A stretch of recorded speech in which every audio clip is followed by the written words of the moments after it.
Welcome to ArchRivals Football Season 4. Sponsored by Raz Energy, Steiner Sports, and Super Draft Pro. Here is your starting lineup for Season 4. Number 20, Darnell, the Playmaker, Sallins. Number 96, Alex, the Bearman, Al-Kazzaz. And number 69, Ricky, the Master of Mayhem, Litwinkowich. Kickoff is starting in 5, 4, 3, 2, 1.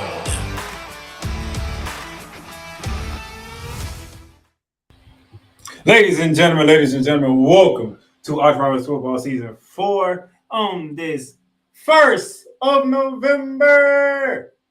The reason why I'm happy it is my birthday month. We are exactly a full week away before I be hitting my birthday. So there might be some schedule changes next week coming, also later on this week. But some schedule changes might be coming next week. So just go ahead and let y'all know. So first and foremost, thank y'all for tuning in, whether you're on Facebook, Twitter, Twitch, YouTube, whatever you on the Playmakers Bar channel or Pain Train Pipeline channel. We thank you for your viewing pleasure. I hope this is entertaining. I hope this is something that you're looking forward to, because this is something we got to get into. We got a lot to get into. We got to recap the week that was week 8 in the NFL. We got to talk about trades, and we got to look at Thursday Night Football. So I'm not alone here because I have my co-host here and that good old state of Texas. How about them Cowboys, my brother, Al-Kazzaz? How you doing, Playmaker? What's going on, man? Honestly, I feel really blessed because right before this show, I had the honor and privilege to interview a co-owner and a promoter of another Texas independent wrestling promotion. Had one last week, I have another one. These opportunities and blessings are really like something I just saw on my knees. And personally, I'm grateful to God for. Just like doing ArchRivals. Everything's good in Texas, ain't it? Mm-hmm. Yeah, and I'm pretty sure this is definitely the week where there is absolutely nothing negative I can say about the Cowboys' offense, is there? For once in your goddamn life. Well, there is one little. Well, there was one little tiny little thing, but don't mess it up now. You was doing good. Don't take it back now. No. Well, the offense technically nearly was pretty perfect. Punted only twice, so that's really huge. So really, there's probably really, aside from the Dak INT, there's really nothing. There's nothing really. So yeah. But I will dissect it a little bit because there's a couple of situations, but we'll get to that. We'll get to that over here. Yeah, a little biology. Man, let's jump right into it. Let's go ahead and recap what took place in week 8 of the NFL. Starting off with Thursday Night Football because we didn't do a show because one of us wasn't feeling well, so a show wasn't done. Not gonna say who or what, but Lamar Jackson outdid the GOAT, 27-22. When it looked like the GOAT was going to take Lamar Jackson to school, because that first half was terrible for Lamar Jackson. But the second half, he got it done. Anything that took place on this last Thursday? So about this game, the funny, I got this wrong. So this is probably the last time I'm picking Tampa. You know what? I don't even know what to say because I'm just like, you know what? And Tampa just lost their best defensive players. So you know what? This is probably the last time that I can make a convincing pick or a realistic pick by placing my faith in Tampa. And you know what the real story? You know what the real story that everybody's talking about?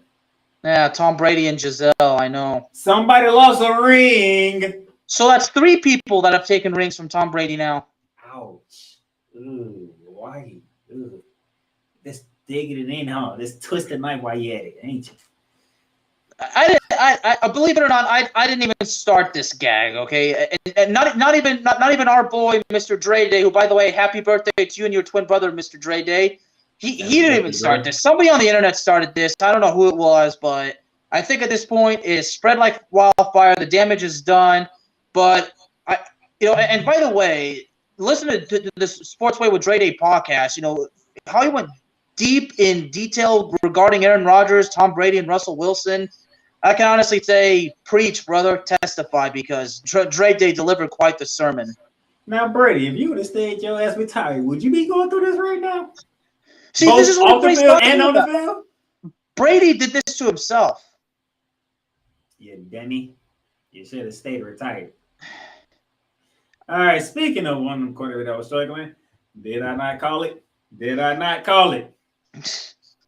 I told y'all, when this game happens in London, I'm going against the Jaguars. 21-17, Russell Wilson and the Broncos went to London and took down Trevor Lawrence and the Jaguars. This close, right? Another one this close. Dude, I just knew. Something told me, like, yo, the Denver Broncos is not finna sit here and lose to the Jaguars with that damn defense. That defense is. Oh, really, Ricky? Really? Yeah. As soon as I start this, now you want to tell me your record and picks? Yeah. Great. Thank you. Thanks, man. He counted himself out, so he ain't even. He nowhere to be found right now. So his 13-2 record last week goes unacknowledged? Yes, it does. All right. Well, then say no more. He want to be invisible, so he gonna be invisible.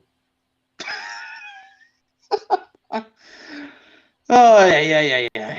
Anyway. So, them Broncos went down there and got the dub. I appreciate you. Thank you, Russell Wilson. Thank you, Latavius Murray. And, Melvin Gordon had us. We had a Melvin Gordon sign. He scored a touchdown as well. And then Trevor Lawrence doing Trevor Lawrence things, throwing interceptions when you're not supposed to in the red zone. Oh, yeah. Yeah, one job, Jaguars. One job. Speaking of one job, let's take the trip down to the ATL. You know that game that went overtime? Because okay, I'm gonna be honest. This game. Should I have a little sympathy for your sister because she's a Falcons fan? Sympathy. Well, you said the ATL, like Atlanta. We're in Atlanta, aren't we? Atlanta won. Well, okay. Never mind. I kind of had a brain fart because I forgot. Okay, she's okay. Thank you, DJ Moore. Who's a Panthers fan? Okay, never mind. Thank you, DJ Moore, and I forgot the kicker name. Maybe. Okay, yeah. This is what I was thinking because when Carolina scored, and then had they made the extra point, this is what I would have said. Yeah. Do I really need to express sympathy for your sister who's a Falcons fan? But honestly, no, because one celebration too long, just had to screw it up. Celebration. He took his helmet off. You know what players just are not understanding, Darnell? You do not celebrate until you win the damn game, and that is not until the clock hits 0 and the referee blows that whistle. Until then, there is absolutely nothing to celebrate. Am I right? I will say that he did own it after the game. He said that was a natural reaction. Okay, that's how tight. That was a pretty tight game because Atlanta was winning by double digits, and the Carolina Panthers did come back and. See, this is what me and Mr. John Misak have spoken about with deep conviction. You do not do the full celebration until it is game over. If I had scored that touchdown, I would have told the players, no celebrating, get in the huddle, get set for the extra point now. I mean, at the same time, though, you get in overtime, you have a shorter field goal than the extra point that you kicked, and you missed it, which would have won the game. And then, and even in overtime, they had their chance, and they still didn't get it done. Carolina Panthers screwed the pooch on this one. And guess what? It's the Atlanta Falcons that's on top of the NFC South, not the Tampa Bay Buccaneers. Who saw that coming? Speaking of seeing what's coming. A team this week dropped 49. We're in my territory now. We're in Dallas. We're in Arlington, aren't we? We're in Arlington, Texas. What are those Cowboys? How about them Cowboys dropping 49 on the Chicago Bears? You know how we've spoken about reverse psychology many times, have we not? Yeah. Because this is basically an example. Because normally all season it's been the defense winning the games for Dallas, but against Chicago. That was clearly not the case. The offense did it, and for once, I don't have to actually bury them. I don't have to cut a heel promo. I don't really have to go into the full Bearman Mayhem Chaos mode. But I think the highlight was Zeke Elliott did not play. Mm-hmm. And I said to myself, you know what? Even and here's the deal. We see Tony Pollard play, and we see the difference right there between him and Ezekiel Elliott. Tony Pollard just pushes forward and says, if you want to take me down, you're going to have to take me down. I'm not going to lay down for you. Tony Pollard just shredded that opposing. Now, granted, it was against one of the worst rushing defenses in the league, but still, Dallas has struggled. I mean, against Detroit, there was some struggles. This one, the running game. The defense got worse, but I'll get to that later. Well, see this. Okay, so along with the offense, I mean, and Dak Prescott. I mean, that interception was probably the only bad thing that had happened, and the Cowboys only punted twice, which is great. But speaking of the defense, Cowboy fans gave me all sorts of crap because I praised Justin Fields. You know why I praise Justin Fields? Oh, the idiot of the week. Well, that's something we got to get onto. That'll be the pièce de résistance. But Justin Fields, several times, he single-handedly made the Cowboys defense look awful. So I was giving Justin Fields the credit that he does deserve. Okay, just now, a couple of incompletions really did kind of kill his momentum. Now, a couple of passes, at least one pass was because he underthrew a little bit. But at least 3 other catches, the receiver just could not get the damn job done. All right. But Justin Fields, especially in the running game, Justin Fields deserves credit for actually proving to be a worthy opponent. So I refuse to bury Justin Fields, except for that one fumble. And that's the fumble. That's what you're talking about, right?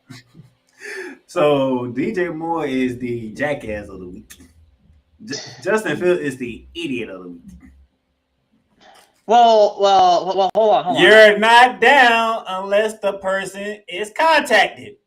Okay, well, hold on. Insert. I think Justin Fields made a judgment call. I think he would have thought that his teammates would have at least got it done. This is not college. This is the professional league. For somebody to be down, they have to be touched. You idiot! No, that's what I'm saying. Michael Parsons for a touchdown. No, that's what I'm saying. I think that Justin Fields, assumed that one of his teammates would, do the touch, make sure he's down by contact. See, and I said this on Cowboys Talk. He jumped over him. He jumped over him. And they reviewed it carefully to make sure his toe did not even touch him, because if you touch him, if it's just a little touch, that's down by contact. And the funny part is, I was watching my mom. I told the story on Cowboys Talk. My mom had come home from a meeting with one of her clients for an upcoming wedding, and she saw the play. And then she said, but he was touched when Micah Parsons got up. And I said, well, yeah, he got up. You got to take him down. If he had been touched while he was down, then yeah, the Cowboys would have the ball right there. But because Fields jumped over him and didn't touch him, Parsons got up and then ran back and then proved and then basically reminded us that he was a running back in high school. Because he broke tackles to return that fumble. Stiff-armed and he stiff-armed and then broke tackles. So I think Micah Parsons had a little nostalgic moment. Hey, Steve, message me on Messenger real quick. I got something for you to put in the chat. But yeah, DJ Moore, the jackass of the week. Justin Fields is the idiot of the week. There was one stupid penalty that really gave the Bears. That roughing the passer on Chauncey Goldston, I think, was honestly soft. Because it took away a Trayvon Diggs interception. I mean, how do you expect a defensive line to defy physics? Okay, he ran in full speed. Okay, and he I mean, I'm like, you know what? Come on. I mean, it's the refs. I mean, the whole thing with roughing the passer, it's been a major issue. I bet. Everything's an issue around here. All right. Oh, Lord. Detroit, Michigan. The worst defense in the entire National Football League. If you don't believe me, Bearman, just throw the stats out there so they can see why I call them the worst defense in the entire National Football League. Yep, because the Miami Dolphins amassed nearly 500 yards of total offense. I don't think that was loud enough. Not loud enough? All right. That was loud enough. Nearly 500 yards of total offense by the Miami Dolphins.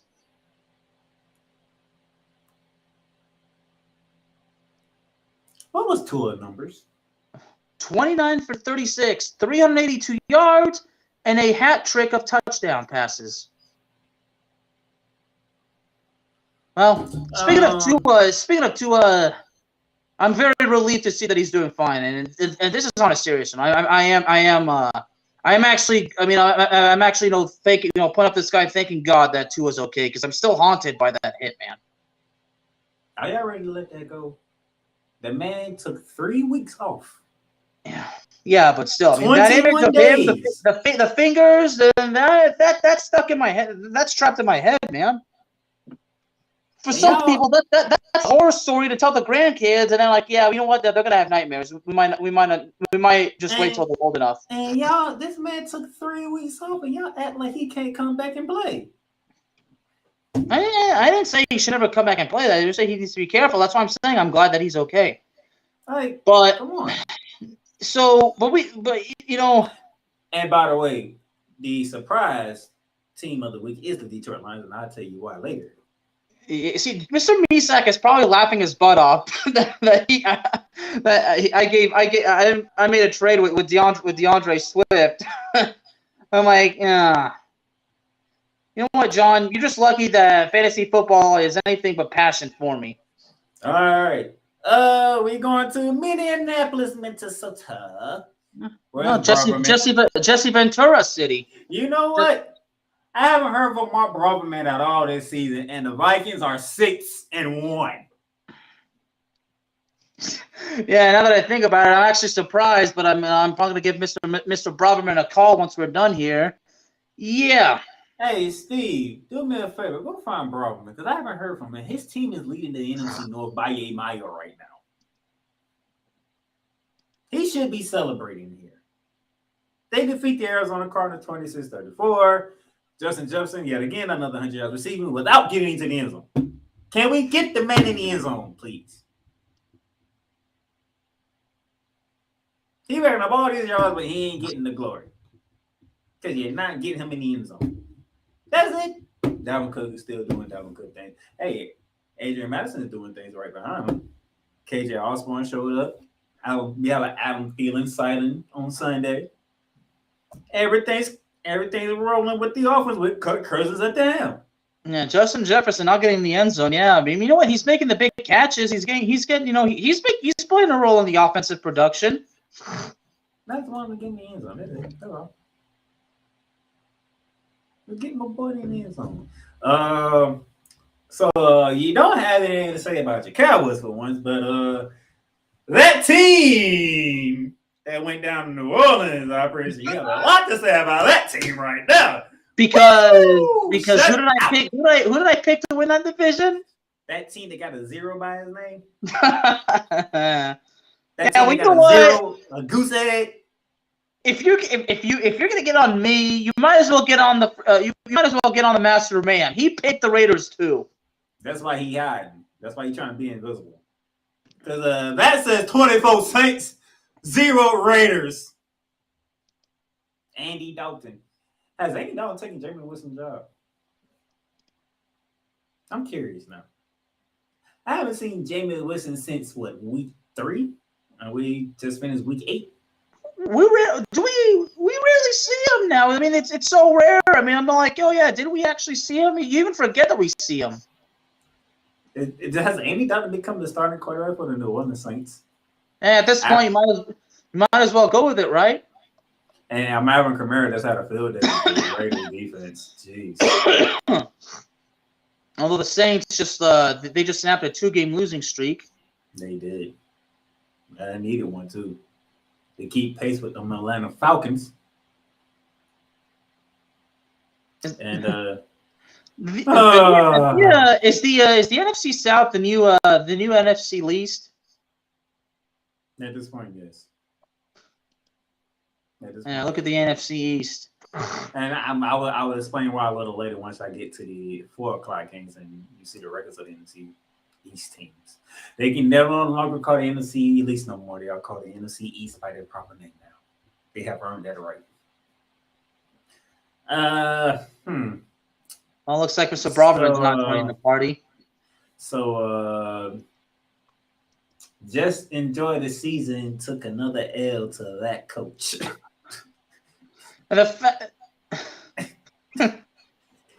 You want to say something real bad, but you try not to. I almost wanted to pick the Jets. You did pick the Jets. I picked the Jets. Okay, yeah, I picked the Jets. The Bear Man picked the Patriots. That coach still owns the Jets. He still owns the Jets, even with the bad team. He owns the Jets. Wow, what's up with Zach Wilson? You don't know how to play against Bill Belichick defense yet? Just 2 touchdowns, 3 interceptions. Just throwing interceptions left and right. Hey, you get a pig and you get a pig. Oh, Devin Cody, here's another one for you. Oh, do you want one? I'm sorry. How could I forget about you? What a damn shame. And Elijah Moore, 0 catches. Yet you're 5-3 and the Patriots 4-4, but y'all ain't catching that team that's winning that division. I'll get to them later on. Oh, speaking of the NFC East, the team that's the lone unbeaten team did what everybody thought they was gonna do to the Pittsburgh Steelers. AJ Brown, you want to catch this ball? Yep, touchdown. Hey, AJ Brown, you want to catch this one for a touchdown? Yep. Hey, you want a third one? I sure do.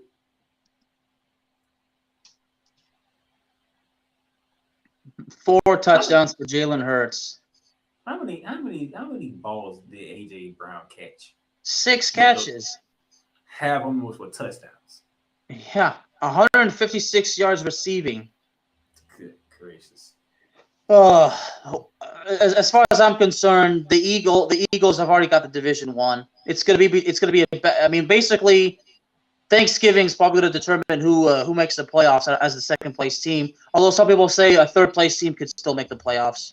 Yeah, because the team in that division made a trade and the others didn't, and I'm gonna get to that later. And why the Bearman says what he says about the Eagles winning the NFC East. Of course, yeah. You know, everybody knows. Isn't it a surprise? My team does nothing. Well, what the hell do you expect? It's the Cowboys.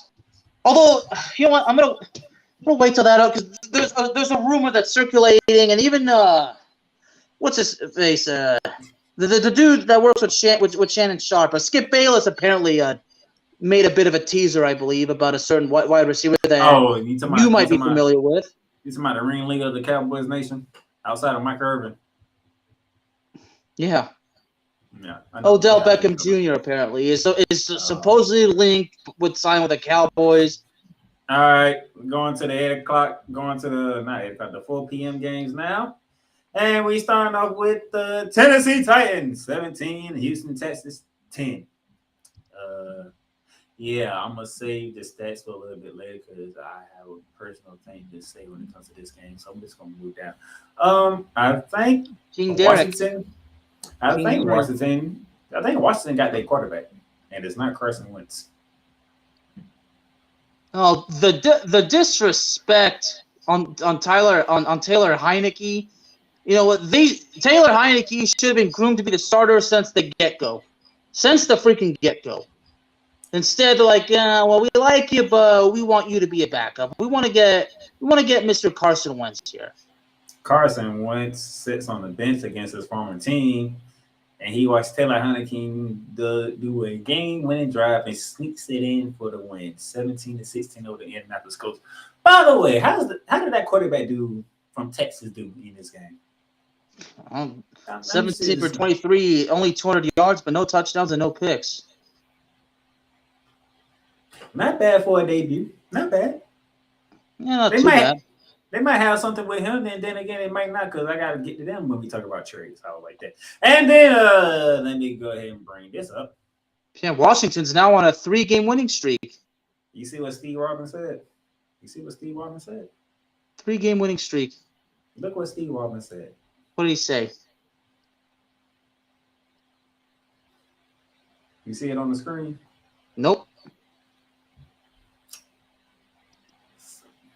Oh, you ain't looking at the comments.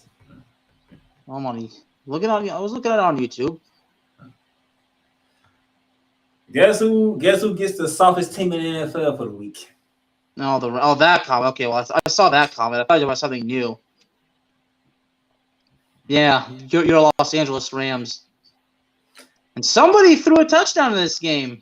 He also caught a touchdown. He also ran one in. Oh, by the way, 1, 2, 3, 4, 5, 6, 7, 8. Why did I count the 8? That's how many times the San Francisco 49ers had kicked the Los Angeles Rams' ass in the regular season. Which equates to 4 regular season sweeps for the San Francisco 49ers over the Los Angeles Rams. As the Rams didn't score a damn point in the second half. Went in the halftime up 14-10. And you see the final score, 31-14.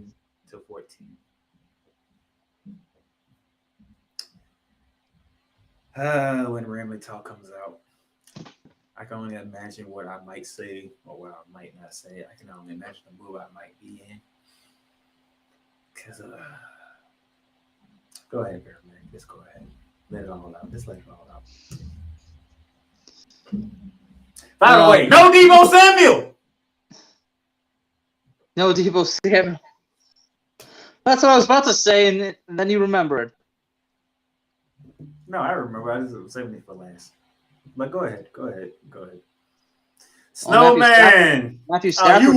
You would come in at this moment in time. Oh, you suck. You know that? I can't stand you. And the Los Angeles' running game, only 56 yards. Yeah. All right, keep it coming. Well, that's it. No Deebo Samuel, Christian McCaffrey's unique hat trick, 8 straight wins for the 49ers over the Rams, minus the NFC Championship. There's nothing else to say. Ramley Talk's going to be a very interesting one. Yeah, you might as well go into promo mode for that. Hell, have mercy. Deebo, you know what? Hey, I think Mr. Snowman just gave you the title for just gave you the episode title. Deebo McCaffrey. He said that crap Monday. He said that joke Monday. Damn you, Brian Snow. You came in. He was watching the whole time. He waited till the moment we got to this game to finally comment. He been watching the whole time. I know. There's no way you came in at the right time all of a sudden. You've been watching. Yeah, the luck of the draw.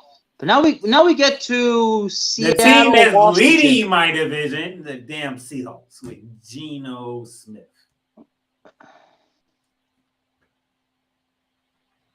Geno Smith and the Seahawks are leading the NFC West. Took down the New York Football Giants 13-27, dropping the Giants to 6-2, and the Seahawks go to 5-3. Go ahead, Bear Man. Well, this is definitely something that Dallas needed, but a muff, two muff punts is really what bit the Giants right in the ass. 2 muff punts? How you muff two? Was that at least 2? I mean, how many were there? I lost count. Those 2 fumbles lost. 2 fumbles lost. Oh, man, I don't know. I ain't watching the game. I was either watching. Well, one of them was off of I believe was a muff punt. That's what allowed the Seattle Seahawks to score the final touchdown. You might have a game on them, but they have the better record, so you might want to play catch up quick rather than a hurry. Yeah, the Giants are 6-2. Seattle's 5-3. Damn Seahawks. The Seahawks is leading the NFC West. The Falcons are leading the NFC South. Thanksgiving is going to settle it between Dallas and New York, probably. Did I miss something here? What, about Dallas and New York? No, about the NFC South and the NFC West. Oh, now he wants to show up. Oh, now he wants to show up. Oh, yeah. No, okay. Well, how do you know he might have been watching? I mean, he sent me the message earlier. I know he was watching. Him and Brian Snow did the exact same thing. They've been watching and they waiting for the right moment to come in. God damn it. But as far as the NFC West goes, I mean, who expected Seattle to be on top? I mean, who expected Geno Smith to actually play actually very good? And you have Marcus Mariota leading the NFC South. Mariota. And for the record, I never buried Geno Smith. I actually said he's getting his chance. Let's see what he can do. No, everybody else has been burying the guy, including Ricky. That guy right including Ricky.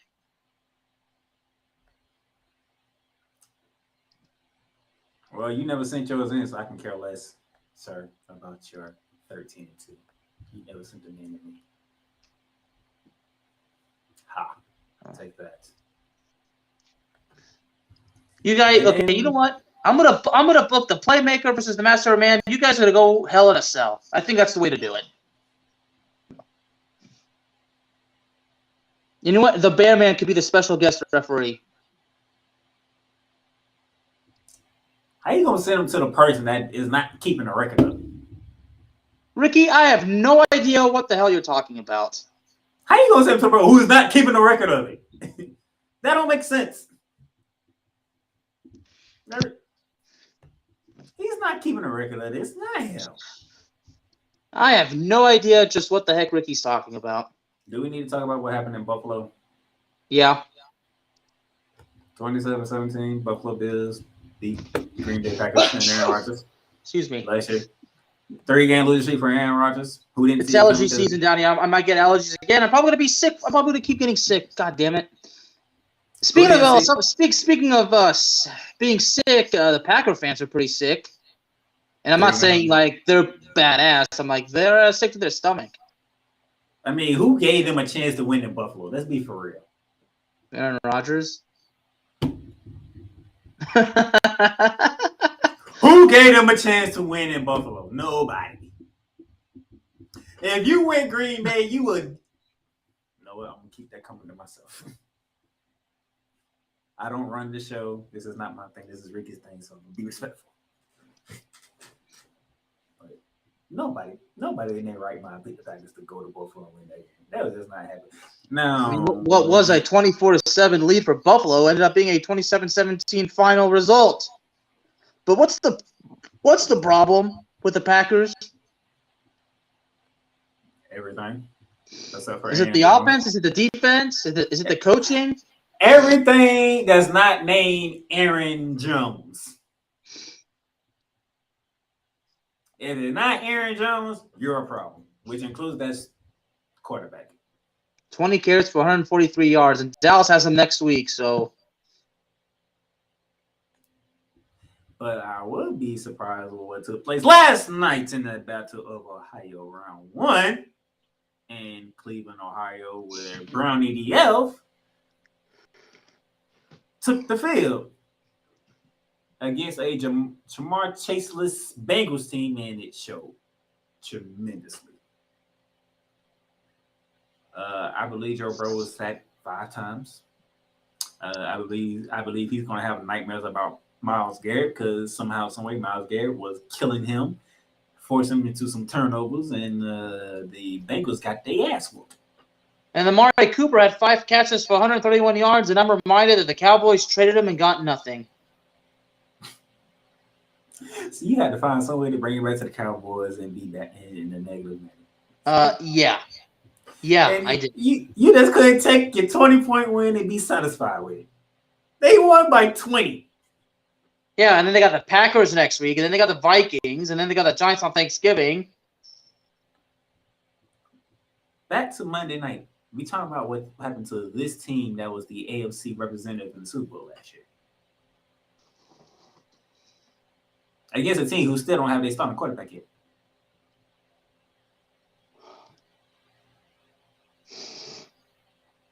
I think was Nick Chubb being Nick Chubb still? Yeah, kind of. Kind of. What's kind of mean? 23 carries for 101 yards. Okay, I see your point. He should have more yards than that from just 23 carries. Mm. I got you. Well, then, that takes care of week 8 in the NFL. Playmakers of the week. King Henry. King Henry, 32 carries, 219, 2 touchdowns. Oh, yeah, by the way, that's the 4th time in a row he ran for 200 yards against the Houston Texans. How does one player run for 200 yards on you in 4 straight games?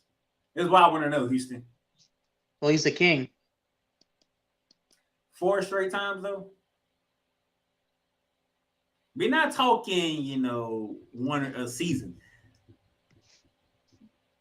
Wait, so Houston has allowed over 200 rushing yards for 3 straight games, you said? 4 straight games. 4 straight games. Against Tennessee. Derrick Henry has ran for 200 yards on the Houston Texans 4 straight times.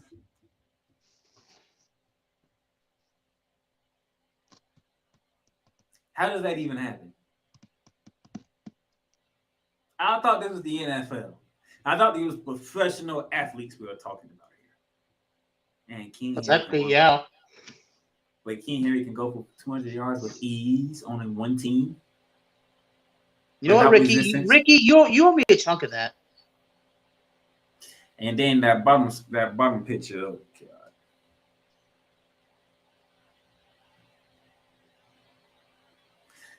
If anybody questions my objectivity, Bearman, you can refer to them to this picture. Cause what game is that picture from? No, that's the game against Los Angeles. San Francisco against Los Angeles. He threw one, he caught one, and he ran in for one. Let me see that again. He threw one, he caught one, and he ran in for one. So if anybody questions my objectivity or how I do my job, you talking to them. No, with your objectivity right this, yeah, you get it. You need to be acknowledged like the tribal chief. And unless, of course, you're not feeling, Uzi. Hell no, I ain't feeling Uzi. Damn it. All right, upstating standards right here. I went 10-5, surprisingly 10-5. Bearman 9-6.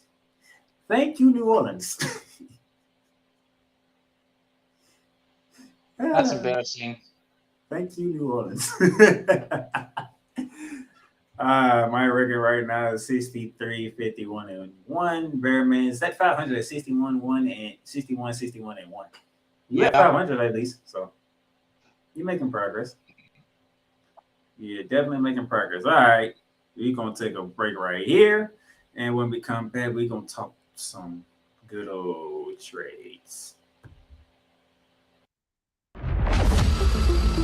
Paint Train Pipe Bomb Productions and the Playmakers blog are now both partnered with Fanatics. Fanatics is now your new home for all fan merchandise.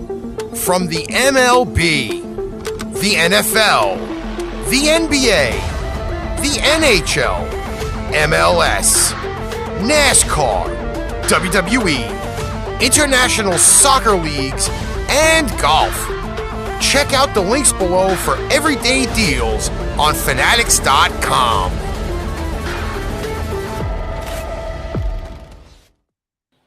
All right, welcome back to ArchRivals Football as we finished recapping Week 8. Now we get to dive into trades because we had a lot of trades go down today. And, it's going to be a fun one, especially with this. The Jacksonville Jaguars traded for a suspended wide receiver, Calvin Ridley, sending the Atlanta Falcons a 2023 conditional 5th round pick along with a 2024 conditional 2nd round pick. Mm-hmm. The man who decided to gamble when he was injured now is traded to Jacksonville. Thoughts? Idiot. Why do you trade for a suspended player? That's what I want to know. Why do you trade for a suspended player? Your guess is good as mine. Oh, let me guess. Because hey, who knows? Maybe in 2023, Calvin Ridley could be the best receiver in the league. Who the heck knows?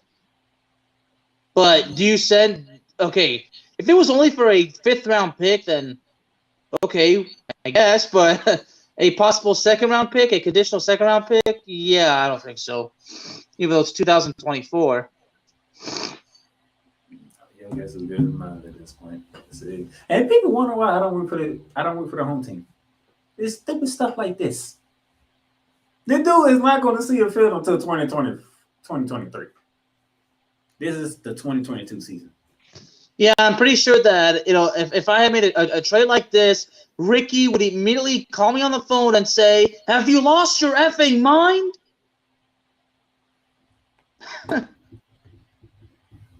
Well, at least that's what I would believe he was gonna say. He would say. I mean, if Ricky was literally like, "What the hell was this?" I mean, Ricky would go on a tirade, and he wouldn't be Ricky. It'd be the master of mayhem talking to me, not Ricky Litwinkowich.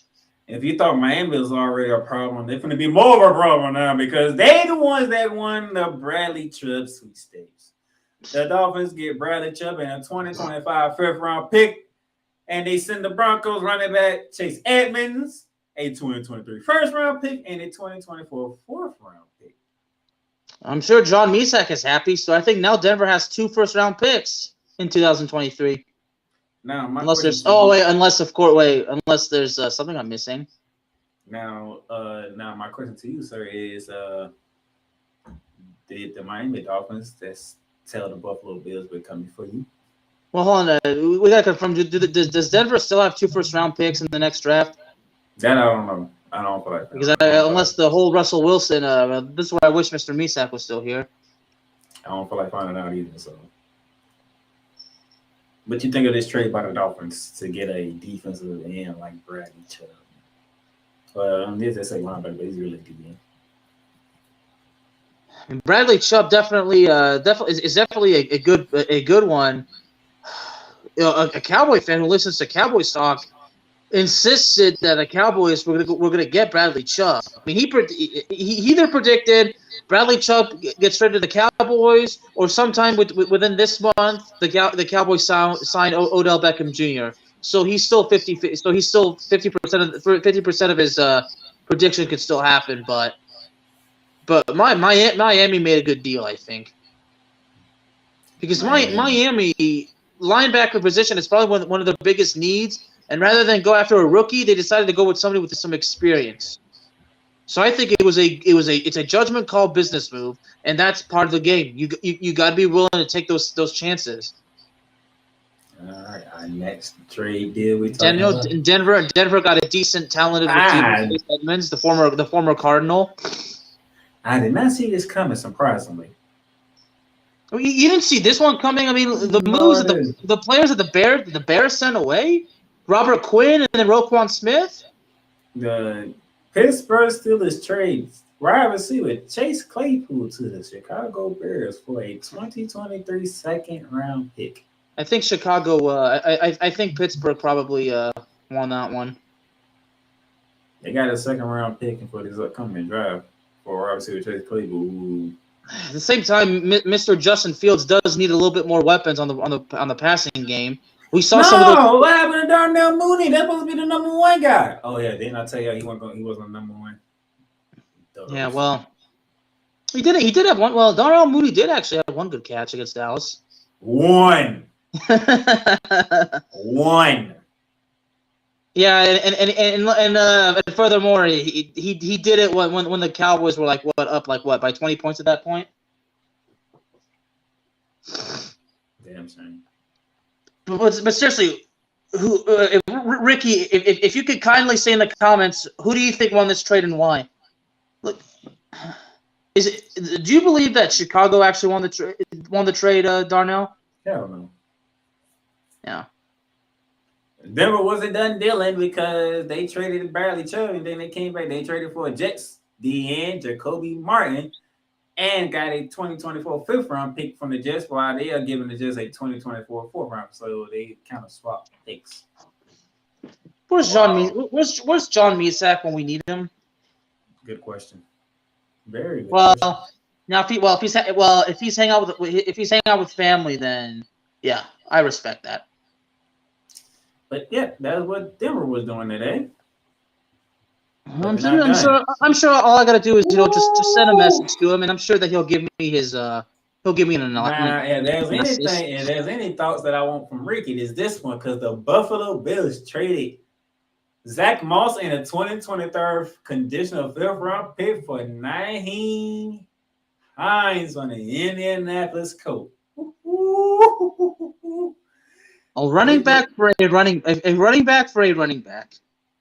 Then the Bills looked at the dog and say, I'll raise you your DN, your slash linebacker, and I'll raise your running back. Is this the running back that Buffalo needed? Is this the running back that Buffalo needed to help take some of that load off Josh Allen? Well, if they wanted a running back so bad, they could have maybe gotten Jonathan Taylor, but who knows what Indianapolis – even if Indianapolis was even going to flirt with the idea, they would have said, okay, give us 10 first-round picks. That's not going to happen. Though. They got the backup, though. Devin Singletary is still the starting running back.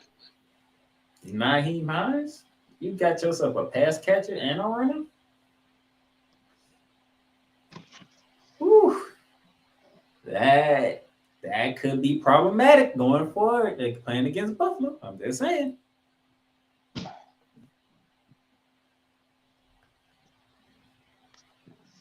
Now, who saw this coming? Who saw this coming? Not me. Holy balls. Dude, this is ArchRivals. You can cuss. I don't cuss. Minnesota yes, you do. Vikings I've heard you. Trade for T.J. Hawkinson. Well, for T.J. Hawkinson, this is definitely something huge because he goes from bad to good. So Minnesota gets T.J. Hawkinson, a fourth round draft pick, and a conditional fourth round draft pick for 2024. Detroit gets a second round draft pick for this year, and they get a 2024 third round draft pick. Did the Detroit Lions really trade a best player, the best receiver to an arch rival? Did that really just happen? Apparently so.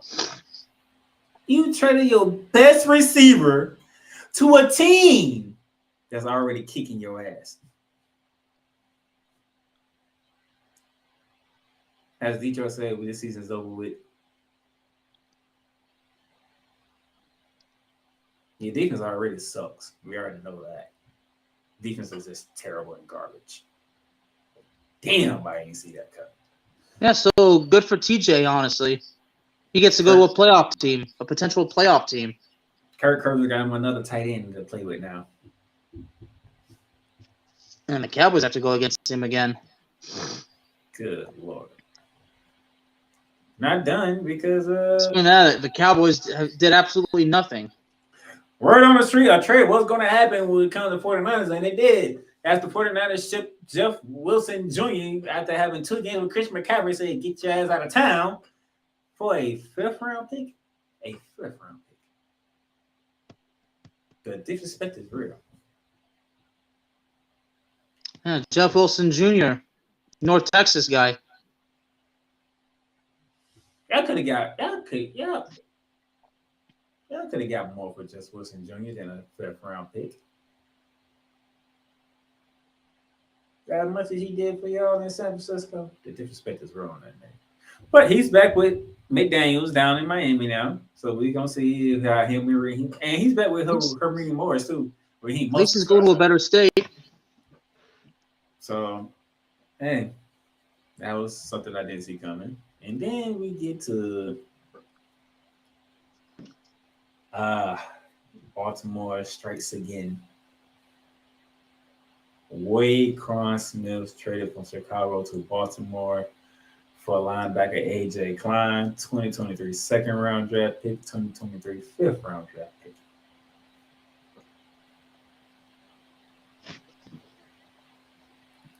I thought Baltimore needed help in the secondary linebacker.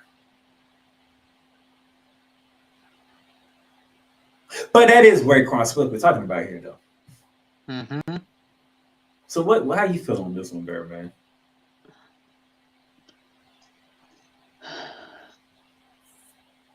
You know, the fact that they got rid of Roquan Smith and Robert Quinn, like getting all these draft picks. But I have not done well with them, as recent history has shown us. Yeah, so that's why I guess the Chicago Bears are going to do what the Chicago Bears are going to do. Oh, and speaking of Robert Quinn, close your eyes, Bear, man. Oh, he ain't on here. All right. The Philadelphia Eagles traded for Robert Quinn, adding to that damn D-line that they already got. When you saw that trade pop up on your phone, how did you feel? I'm just like, great. Now Philadelphia is definitely going to win the Super Bowl. The Super Bowl? He didn't say the big. He said the Super Bowl. I mean, they're 7-0. I mean, everything's working out well for them. There's no excuse for Philadelphia not to win it now. He said, "No excuses, Philly. No excuses." And that's coming from a Cowboys fan. That's Yeah. A Cowboys fan saying that. Don't they feel like poison coming out your mouth saying that? Like you just want to throw up? Yeah, Cowboy fans telling the Eagles, good, now go win the damn Super Bowl. All right, we're going to take a break right here. And then when we come back, we're going to close out the show with previewing Thursday Night Football. Pain Train Pipe Bomb Productions is now partnered with NFLShop.com. NFLShop.com, which is brought to you by Fanatics, brings you amazing team items like game day jerseys, hats, t-shirts, hoodies, team banners, and more. Check out the link below for great, amazing everyday deals on NFLShop.com. All right, ladies and gentlemen, welcome back to ArchRivals Football. And our last segment for today is previewing Thursday Night Football and why in the blue hell they gave us this for Thursday Night Football. You ready for this, Bear Man? Uh-huh. Philadelphia Eagles traveling down to Houston, Texas to take on Houston. Do I really need to say who I'm going to pick? Do I really? I mean, seriously, do I? What the hell? Really? This is Thursday Night Football. And this is on Amazon. So, after weeks and weeks of giving Al Michaels and Kirk Herbstreit bullcrap games to deal with because both teams sucked. You come back, you gave them the GOAT and one of the future stars of the game in Lamar Jackson and Tom Brady. Now you're going to give them a massacre?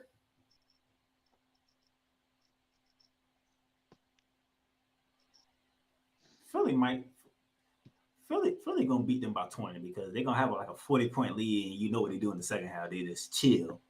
Houston will probably score some touchdowns and get it down to 20. They're going to beat them by 20. So in other words, Philly's going to go on cruise control? They're going to, man, look, this is ridiculous. Is that the way to put it? Cruise control? It's going to be something because they about Houston about to get drugged through the mud.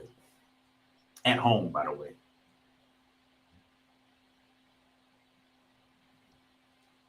Sure, Rick only had to tell me his pick for this one. I know he picking Philly. Good gracious. Who the hell's picking Houston? Oh my God. What is this? They killing me with Thursday night, man. They really are. We had that great start to the year with Chiefs and Chargers. Has been downhill since then. We finally got a good one with, well, we got a shootout with Arizona and the Saints, what we didn't see coming. And then now we got this crap. Barberman, you will come at the end of the show, by the way, first and foremost. Second of all, where the hell you been at? Because your Vikings are 6-1 and you've been hiding.